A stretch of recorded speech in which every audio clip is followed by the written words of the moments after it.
আচ্ছা দেখো এই অঙ্কে কি লিখছে, 6 × 5 এর উত্তর কিভাবে বের করতে হয় তা চিন্তা করি। 6 × 5 এই উত্তর বের করতে হলে আমাদের কি করতে হবে? আমরা যখন গুণন অঙ্ক করি তখন কিন্তু আমাদের নামতা শিখতে হয়। এখানে আমাদের কত গয় নামতা লাগবে? এই যে 6 গয় নামতা লাগবে। এখানে কিন্তু ধরে যে এই 6কে কিন্তু একটা নামতা ঘর দিছে, এই যে 1 2 3 4 5 6 7 8 9 10 11 6 দিছে। এই 6 1 6, 6 2 12, 3 6 18, 4 6 24। এই যেখানে 5 6 কত হবে? এই যে এখানে কিন্তু আমাদের গুণনের যে আছে 5 6, তাই 5 6 কত হবে? 30। তাহলে এখানে হবে 30, আমরা খালি করে 30 লিখবো। তাহলে 5 6 30, 5 × 6 এর উত্তর কত হবে? 30। আমাদের এখানে আছে 6 6 36, 6 7 42, 6 8 48, 6 9 54, 6 10 60। তাহলে আমরা এই 5 আর 6 গুণনের উত্তর কি পেলাম? 5 6 30। দেখো এখানে কি লিখছে, যে খালি ঘর করে বাড়ে, আর এখানে খালি ঘর করে কমে, অর্থাৎ কত করে বাড়ে কত করে কমে এটা আমাদের লিখতে হবে। এখানে দেখো এখানে তীর চিহ্ন দেওয়া আছে, যে এদিক থেকে এদিক তীর চিহ্ন দেওয়া আছে, অর্থাৎ বাড়তেছে। আবার এখানে দেখো যে মানে পিছন সাইড থেকে অর্থাৎ ষাটের থেকে উল্টা দিক তীর চিহ্ন দেওয়া আছে, অর্থাৎ কমতেছে। তাহলে কত করে বাড়তেছে কত করে কমতেছে এটা আমাদের এখানে লিখতে হবে। তাহলে কীভাবে লিখবো?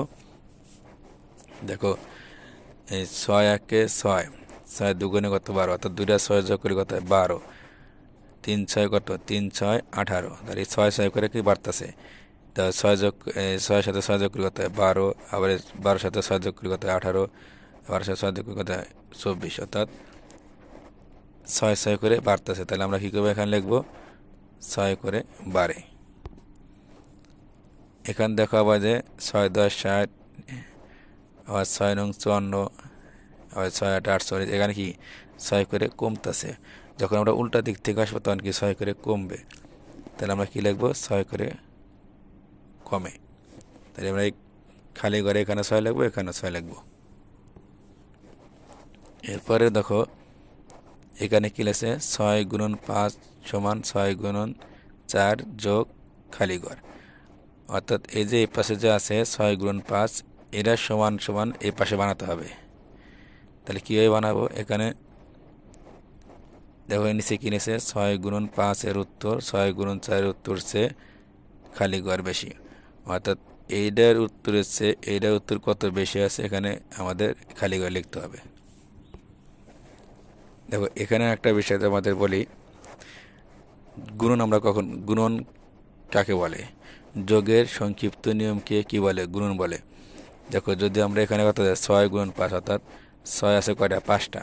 যদি আমরা 5টা 6 যোগ করি কত হয়? দেখো 6 যোগ 6 বা 12, আর 6 কত? 18, 18 আর 6 24, 24 আর 6 30, 5 6 কত হলো? 30। আর যদি আমরা গুণ করি 5 6 30, তার মানে কি এখানে 6 আছে কয়টা? 5টা। আর এখানে 6 আছে কয়টা? 4টা। তাহলে কিন্তু এখানে 6 একটা কম আছে, এখানে 4 6 24।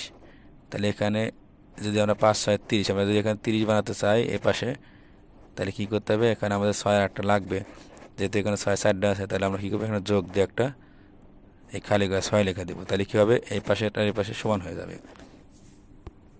এখানে কি বলছে দেখো, 6 × 5 সমান সমান, অর্থাৎ এই পাশে যা আছে সমান এর পাশে সমান করতে গেলে আমাদের কী করতে হবে? এখানে 6 আছে 5টা, এখানে 6 আছে 4টা। তাহলে আমাদের একটা 6 কম আছে, আমাদের এখানে একটা যোগ দিয়ে একটা 6 লেখা দেবো। তাহলে কটা হবে? এখানে 6 5টা হবে, এখানে 6 5টা হবে। তাহলে কী হবে? সমান সমান হয়ে যাবে। আর এখানে আমরা কী লিখবো? এই যে 6 × 5 এর উত্তর 6 × 4 এর উত্তর চেয়ে কত বেশি আছে, মানে এর উত্তর অর্থাৎ এর থেকে কত বেশি আছে?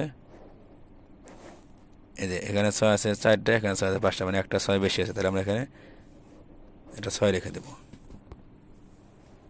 এরপরে দেখো 6 × 5 সমান 6 × 6 বিয়োগ খালি ঘর। এটা কিন্তু আগের মধ্যে এখানে 6 আছে কয়টা? 5টা, 5 6 কত হবে? 30। এখানে 6 আছে কয়টা? 6টা, 6 6 36। তাহলে এখানে কি 6 একটা বেশি আছে। এখানে আমরা যদি এরা সমান এখানে করতে চাই, তাহলে কী করতে হবে? আমাদের এখান থেকে একটা 6 কমাতে হবে। কীভাবে কমাবো? আমরা বিয়োগ দিয়ে কমাতে হবে। তাহলে আমরা এখানে কী লিখবো? বিয়োগ 6। তার মধ্যে একটা 6 বাদ দিলাম, তাহলে কী হবে, এখানে 6 5টা হবে, এখানে 6 5টা হবে, সমান সমান হয়ে যাবে। এখান থেকে কী লিখছে, 6 গুণন 5-এর উত্তর 6 গুণন 6-এর চেয়ে খালি ঘর কম। কত কম আছে, তাহলে এখানে 6 আছে 5টা, এখানে 6 আছে 6টা, তাহলে এখানে একটা বেশি আছে, এখানে তাহলে কী করতে হবে, এখানে একটা কম আছে, তাহলে একটা 6 কম আছে, তাহলে আমরা এখানে লিখব 6 কম আছে।